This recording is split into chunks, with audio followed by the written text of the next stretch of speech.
वज़ीर-ए-आज़म शहबाज शरीफ की ज़ेर-सदारत इत्तेहादी जमातों का अहम इजलास आज होगा। मजमूई सियासी सूरत हाल पर गौर किया जाएगा। वज़ीर-ए-आज़म सुप्रीम कोर्ट की सूरत हाल पर इत्तेहादी जमातों को एतमाद में लेंगे। पंजाब और खैबर पख्तूनख्वा इंतखाबात पर भी ब्रीफिंग दी जाएगी।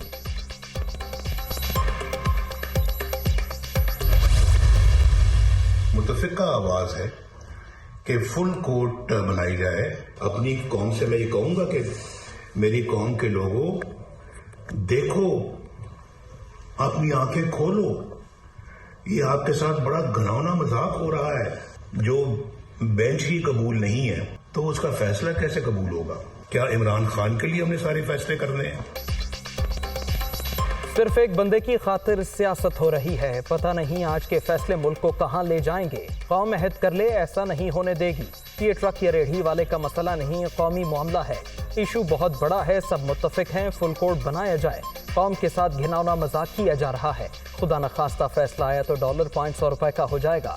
रिटायर्ड जज जवाब दें, मुझे डिस्क्वालीफाई क्यों किया? नवाज शरीफ की लंदन में न्यूज़ कॉन्फ्रेंस।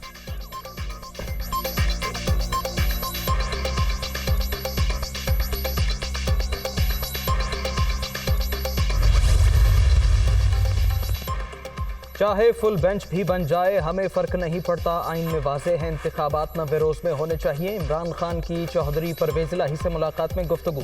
दोनों रहनुमाओं का सियासी सूरत हाल पर तबादला ख्याल। आज़ादाना इलेक्शन ही तमाम मसाइल का हल। मुज़ाकरात के लिए तैयार हैं, लेकिन आइन और कानून से हटकर कोई बात नहीं होगी।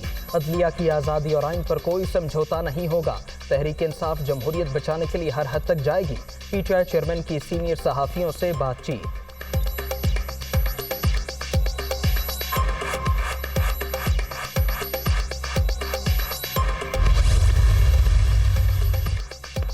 मफरूर शख्स धमकियां देने में मसरूफ। पहले PTI हुकूमत महल्लाती साजिशों से खत्म की गई, अब जुडिशरी को मुतनाज़िया बनाया जा रहा है। अगर अदालत कासिम सूरी की रूलिंग पर मुदाखलत न करती तो शहबाज शरीफ वज़ीर-ए-आज़म नहीं बन सकते थे। तहरीक इंसाफ आइन के साथ खड़ी है। फवाद चौधरी की प्रेस कॉन्फ्रेंस। मरियम औरंगजेब के खिलाफ तौहीन अदालत की दरख्वास्त दायर करने का ऐलान। पार्लियामेंट जाएं तो वो लोग तकरीर करते मिलते हैं जिन्होंने क़ैदोबंद की सऊबतें काटी। वो अवामी नुमाइंदे हैं, इसलिए काबिले एहतराम है। अदालत मुश्किलात पैदा करने के लिए नहीं बैठी। सदर को हालात से आगाह किया होता तो शायद 30 अप्रैल की तारीख ना थी। हमने आइन और जमहूरियत को जिंदा रखना है। पंजाब और खैबर पख्तूनख्वा इंतखाबात केस की समाअत के दौरान चीफ जस्टिस के रिमार्क्स। आपने सियासी दर्जा हरारत कम करने के लिए क्या किया? एक फरीक पार्टी चेयरमैन की गारंटी दे रहा है, हुकूमत को भी माजी भुलाना पड़ेगा। उम्मीद है पीर का सूरज अच्छी नवीद लेकर तुलू होगा। अटॉर्नी जनरल से मुकालमा। हुकूमत ये तासुर दे कि मनपसंद बेंच बन रहे हैं तो ये कितना संगीन इल्ज़ाम है। जस्टिस मुनीब अख्तर के रिमार्क्स। हुकूमत की नीयत मनपसंद जजेस के जिक्र की नहीं थी। मंसूर अमान का जवाब। मजीद कार्रवाई पीर तक मुलतवी।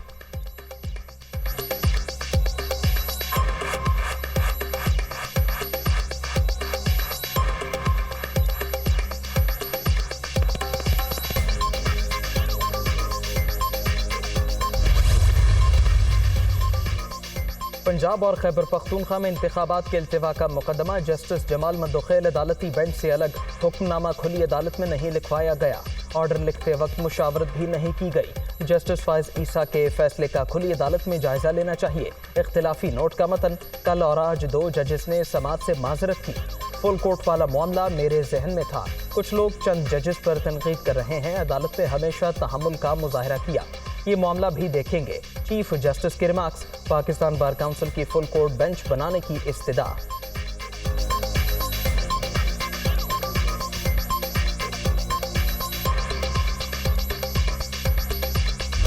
आर्टिकल 184(3) के मुकदमात का सर्कुलर जारी। जस्टिस काजी फाइज ईसा के फैसले में खुद नोटिस का इख्तियार इस्तेमाल किया गया।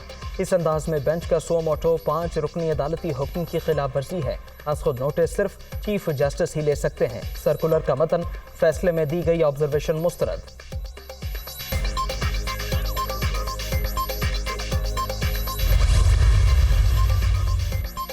जस्टिस काजी फाइज ईसा के खिलाफ क्यूरेटिव रिव्यू पिटीशन और CM में वापस लेने की मंजूरी। सदर ममलकत ने वज़ीर-ए-आज़म की एडवाइस पर दस्तखत कर दिए। क्यूरेटिव रिव्यू, रेफरेंस और नजरसानी की दरखास्तें वापस लेने की राह हमवार।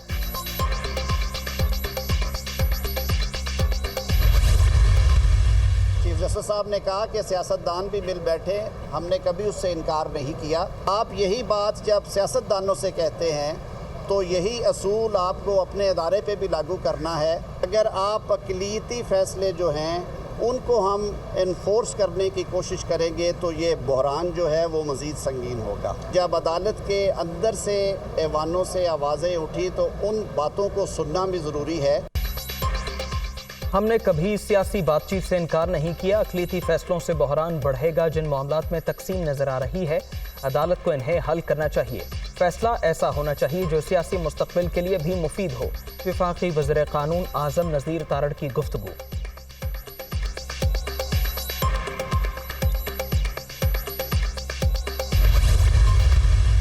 सुप्रीम कोर्ट के जो फैसले हैं वो अफरादी फैसले नज़र आ रहे हैं। ये नहीं हो सकता कि एक मुअज़्ज़िज़ जज का फैसला सुप्रीम कोर्ट के रजिस्ट्रार के सर्कुलर के नतीजे में कलअदम करार दे दिया जाए। वो जस्टिस साहब जो इसकी समात का हिस्सा नहीं है, वो इसकी इम्प्लीमेंटेशन का फैसला करने का हिस्सा नहीं बन सकते। फुल कोर्ट बनाने की बजाय फैसला किया तो इसको कौन मानेगा? तासुर आ रहा है कि सुप्रीम कोर्ट के इनफरादी फैसले आ रहे हैं। एक मुअज़्ज़िज़ जज के हुक्मनामे को सर्कुलर के जरिए ख़त्म नहीं किया जा सकता। एक जस्टिस साहिब अलग हुए तो अमल दरामद बेंच के फैसले में क्यों शामिल हैं? फुल कोर्ट बनाने के अलावा कोई फैसला आया तो कौन मानेगा? मरियम औरंगज़ेब ने समात मुतनाज़िया करार दे दी।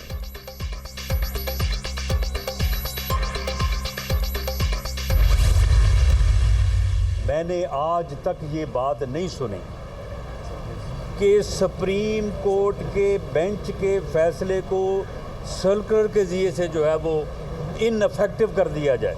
ये एक कौमी साने से कम ये बात नहीं है। एक फ़र्द वाहद ने जो फितना है मुल्क को इस जो है वो नहज पे ला के खड़ा कर दिया, जुडिशरी को भी उसने बहरान में मुब्तला कर दिया। यानी वो फितना जो है, हर बुराई उसी से शुरू होती है और उसी पे जाके ख़त्म होती है।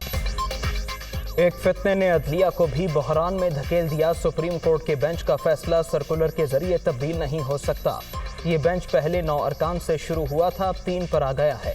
जस्टिस जमाल मंदोखेल का इख्तिलाफी नोट सबने देखा। सोमोटो से मुताल्लिक जस्टिस काजी फायज ईसा का फैसला, अदालत का फैसला है। राना सनाउल्लाह की गुफ्तगू।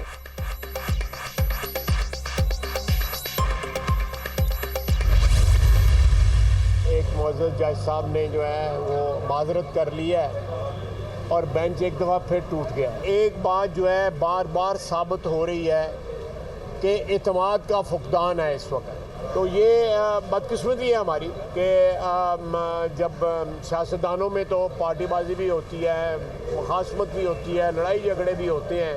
वो तो हमारा हिस्सा है, हमारे कल्चर का, सियासत के कल्चर का हिस्सा है, लेकिन इनके कल्चर का हिस्सा नहीं। अगर एतमाद बहाल करना है और अपने सफ़ों में इत्तेहाद बहाल करना है तो फुल कोर्ट हो।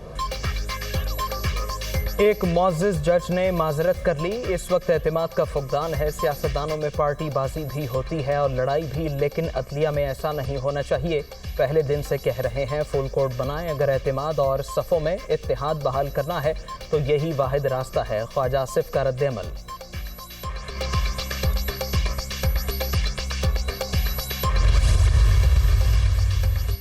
नवाज शरीफ 1997 वाला खेल खेलना चाहते हैं। वक्त और हालात बदल चुके। कौम तमाम साजिशों का मुंह तोड़ जवाब देगी। चौधरी परवेज़ इलाही की मुख्तलिफ रहनुमाओं से मुलाकात में गुफ्तगू। मुफ्त आटे की तकसीम के दौरान शहरियों को दरपेश मुश्किलात पर भी तनकीद।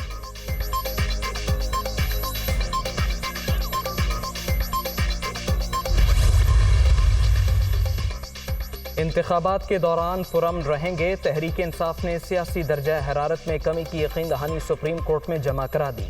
हुकूमती जबर जारी, जमहूरियत की बका के लिए यकीन दहानी करवा रहे हैं। सिर्फ वहाँ जलसे और रैलियाँ होंगी जहाँ सिक्योरिटी की गारंटी होगी।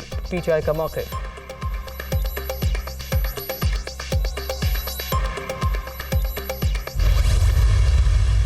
डीजल और पेट्रोल की कीमतें में कोई तब्दीली नहीं। केरोसिन ऑयल और लाइट डीजल ऑयल की कीमतों में 10-10 रुपए फी लीटर की कमी की जा रही है और 15 अप्रैल की रात 12 बजे तक यही कीमतें इंशाल्लाह मुल्क में रहेगी। पेट्रोलियम मसनूआत की मौजूदा कीमतें 15 अप्रैल तक बरकरार रहेंगी। वज़ीर ख़जाना का ऐलान। ओगरा की जानिब से पेट्रोल 10 से 12 और डीजल 10 से 15 रुपए लीटर सस्ता करने की तजवीज़ दी गई थी।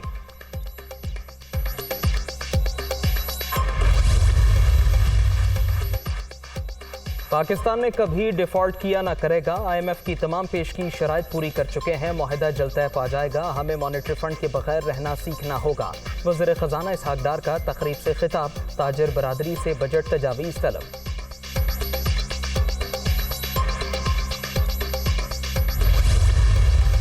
आलमी अदालत इंसाफ ने अहम इक़दाम किया। अमरीकी अदालतों की जानिब से बाज़ ईरानी कंपनियों के असासे मुंजमद करने का फैसला गैर कानूनी करार दे दिया। हर्जाना अदा करने का हुक्म दे दिया।